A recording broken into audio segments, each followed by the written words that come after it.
ভারতবর্ষে একমাত্র জীবন্ত জাগ্রত মন্দির, যে মন্দিরে মা সাক্ষাৎ খান, তার কারণ হচ্ছে ভক্তরা মাকে জাগ্রত বলে। কেন জানেন? আজকের দিনে দাঁড়িয়ে যে যা চাচ্ছে মার কাছে তাই পাচ্ছে। মা তুমি খাও।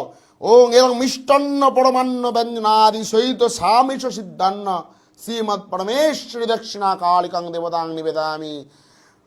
মা নাও পরমান্ন খাও, মা পঞ্চভাজা খাও, মা মাছ শোল মাছ খাও, মা তোমার প্রিয় তারা হয়ে তুমি শোল মাছ খাও।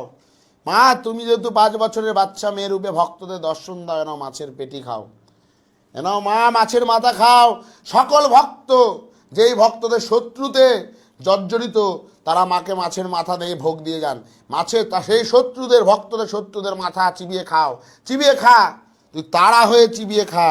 এরে মা তোর প্রিয় মিষ্টি খা, মা খা, কালী কালী ভাগ কালী কালী কিছু পরমেশ্বরী ধর্মাত্মক হে মা পরমান্ন খা, পায়েস খা, মা পরমান্ন খা, পরমান্ন মহাদেবী ব্রহ্মাদি পরিকল্পিতম। হে মা ফল খা, মিষ্টান্ন খা, তোর প্রিয় ফল আম কলা দুধ খা।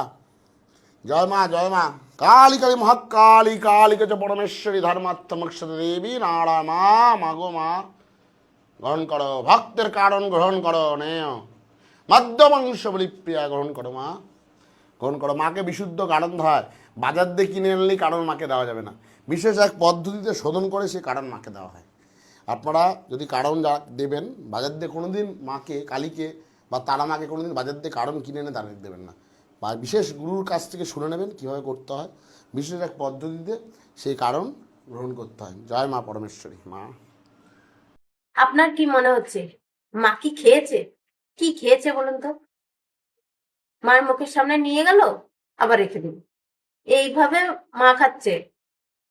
মানে আমরা হ্যাঁ ঠাকুরকে মানি, শ্রদ্ধা করি, তাই বলে কি মানে যা ইচ্ছা তাই এই ঠাকুর মশাইরা বলবে আর আমরা সেটাই বিশ্বাস করে যাবো যে হ্যাঁ মা খাচ্ছে, সত্যিকারে খাচ্ছে?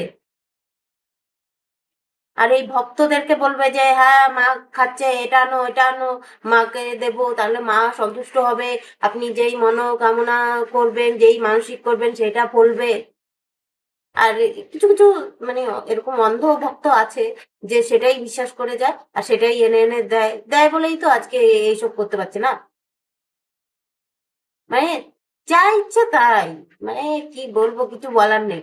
এইভাবে কোনোদিন মানে মা মা কালী এভাবে কোনোদিনই খান না। বাবা রামপ্রসাদ কিভাবে খাইয়েছিলেন দেখেছিলেন? আর না দেখুন, কিন্তু শুনে তোছেন যে কিভাবে বাবা রামপ্রসাদ মা কালীকে খাওয়াতো। তার থেকে তো বড় ভক্ত কেউ ছিল না। তো আপনার মতামতটা জানাবেন যে আপনার কি মনে হচ্ছে যে মা কি খেয়েছে।